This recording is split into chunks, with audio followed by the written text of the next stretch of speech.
Ganapataye Namaha. In this video, I'm going to share something that happened to me this morning to give you a concept of what's possible to live a lifestyle of a manifestor.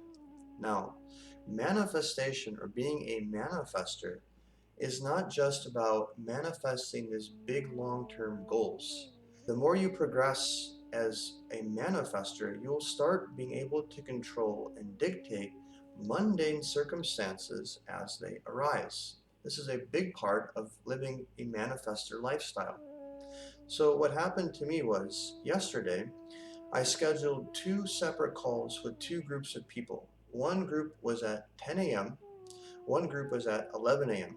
Now, after I scheduled the calls, I said to myself, you know what, this is going to mess up my eating. So I'm on a sort of a regimented eating cycle where I like to eat at the same time every single day.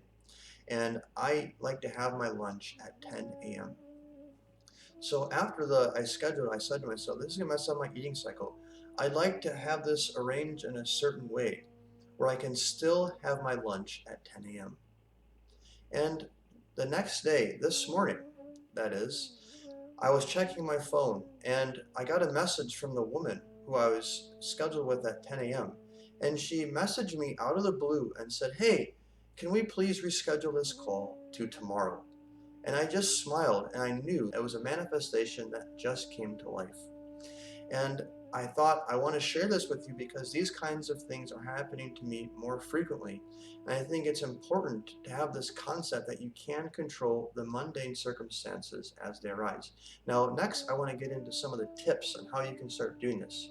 I want to preface that by saying in my one-on-one coaching program, I put a major emphasis on first building and establishing you in a manifestation consciousness. So that way it's much easier to pull in thoughts and manifest them moment by moment, situation by situation. Now with that said, some very simple and practical, easy tips you can start doing right away is number one, thinking in outcomes. To give you an example using what we just discussed, when I had this idea that I wanted to still have my lunch at 10 a.m., it wasn't that I said, oh, I want to move, this sucks, what am I going to do? No, I want to arrange this in a way so I can still have my lunch at 10 a.m. That was my authentic desire. That was what I wanted to happen. It wasn't that I wanted to move the meetings. That was more of a byproduct. I didn't really care how it happened. All I knew is I wanted to have my lunch still at 10 a.m. and I wanted to have enough time so I could enjoy that lunch. So at 10 a.m., I used to have 1 hour before my meeting at 11 a.m. So that was number one, is thinking in an outcome.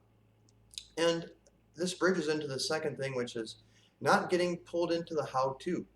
I didn't worry about this meeting needs to move this, or this person needs to contact me, or this is how it has to happen. You focus on just the effect. I give the example of the planting the seed. You want to enjoy the fruit. Your job is to plant the seed and nurture the seed and let the tree build itself. You don't have to worry about building the branches, stringing together the roots and the leaves and make sure the food's getting into the tree. You don't do any of that. You plant and nurture the seed and the tree builds itself and you get to enjoy the fruit.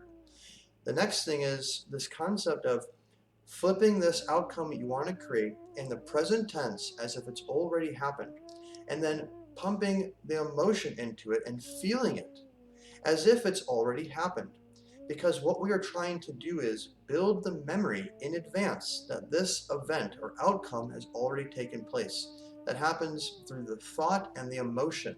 The emotion is a chemical that upregulates and downregulates your genes. According to some researchers, they're saying around 90% of your memory, which is the cause behind the three-dimensional expression of your reality, is being stored in your body, and that your brain is accounting for approximately around 10%.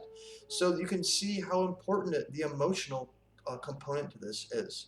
And there are other reasons for the emotion, which I talk about extensively in my other videos. This concept of electromagnetic manifestation.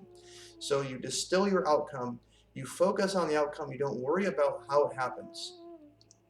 Focus on the outcome being the authentic desire. What is the end result you want?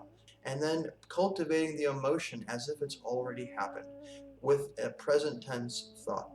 Now, this is a very simple and basic approach to manifesting on the fly, so to speak. and controlling and dictating your circumstances. Now, of course, the more powerful your consciousness, the more established you are in a manifestation consciousness, the easier this is going to be for you to do.